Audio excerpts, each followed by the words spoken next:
It was one of those chaotic Saturday mornings when everything that could go wrong did.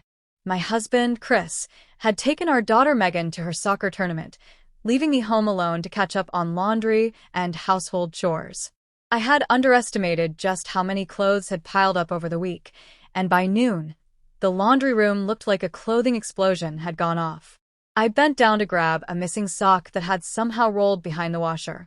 The machine sat in an awkward alcove at the far end of the narrow laundry room, and with the shelves and dryer on the other side, space was tight. I reached, twisted my shoulders a little too far, and before I knew it, I had lost my balance and slid forward. Ugh! I groaned as my torso wedged between the washer and the wall. I tried to push myself back out, but my knees were bent and pressed against the opposite cabinet, my arms trapped by the tight space. I paused, heart racing a little. It was ridiculous, even funny in a way, but still, I was stuck. I sighed and twisted again, but it only made things worse. I reached for my phone, which I had tossed onto the countertop a few feet away, but it was just out of reach. Just my luck. About 10 minutes passed, maybe more. I was debating whether I could wiggle out of my hoodie to maybe gain some leverage when I heard the front door open. I froze. "Hello?" a deep voice called out. It wasn't Chris. That was definitely not my husband. Hi," I shouted, suddenly mortified. Footsteps thudded through the hallway. I recognized the voice just a second before the tall figure appeared in the doorway to the laundry room. "Mrs. Wallace?" he asked, blinking in surprise.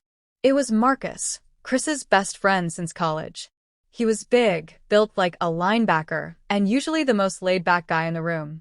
He was wearing a hoodie, shorts, and carrying a basketball under one arm like he had just come from the gym. "Marcus," I gasped, my cheeks flushing bright red. "Don't come in here." He hesitated, glanced around, then his eyes landed on me stuck awkwardly halfway inside the washer nook. His eyes widened, then he chuckled. What are you doing?" "I'm stuck, okay? Don't laugh." I snapped, embarrassed. "I'm not laughing," he said, clearly trying to hold in a grin. "Okay, maybe just a little. How'd this happen?" I was reaching for a sock and slipped. He nodded slowly. "All right, let's see how we can get you out of there." He put down the basketball and stepped carefully into the tight laundry room. "Don't worry, I got you." He crouched next to me, examining the small space. "I can try pulling you back gently. Just let me know if it hurts or if something feels wrong." I nodded. He reached under my arms, his strong hands gripping carefully. With a tug, I moved a few inches. I winced. "Okay," he said. "We're getting somewhere." Another careful pull, and I was halfway free. I kicked my legs a little, trying to help the process, and finally, with one last tug, I slipped out and landed on the floor with a soft thud. We both sat there, panting and laughing. "I can't believe that just happened," I said, brushing my hair out of my face. Marcus smiled. "That's one for the books. You all right?"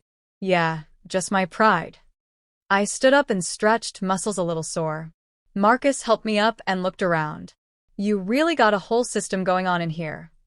"It's a disaster," I said. "I was trying to get everything cleaned up before Chris got back." "Well," he said, "you just got rescued by the laundry ninja, so I think that counts for something." I laughed. "Thanks, Marcus. Seriously." He nodded. "No problem. You need any help with the rest of it?" I was about to say no, but honestly, I could use the help. "Actually, yeah. If you don't mind folding while I load the dryer." For the next hour, we folded, sorted, and swapped stories about Chris's old college days. Marcus had always been like family, someone I trusted completely, and as the initial embarrassment faded, I started to enjoy the unexpected company.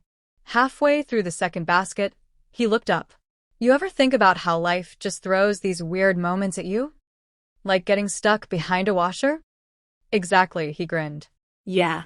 I guess it's a good reminder that you never really know what's coming next." The doorbell rang just as we were finishing up. Chris and Megan had returned. Marcus winked. "Perfect timing. Your hero can sneak out before he has to explain why his best friend was folding your underwear." We both laughed again. I gave him a friendly shove. "Don't make it weird." Chris entered with Megan in tow, and we all exchanged greetings. Marcus made up a quick excuse about borrowing a ladder from the garage, and I kept a straight face as he left. Chris didn't suspect a thing. Later that evening, as I told Chris about how I accidentally got stuck and had to wiggle myself free, I left out the part about Marcus seeing the whole thing. Some stories are just better kept between laundry room walls and a very helpful friend. But deep down, I knew one thing. I'd never look at a sock behind the washer the same way again.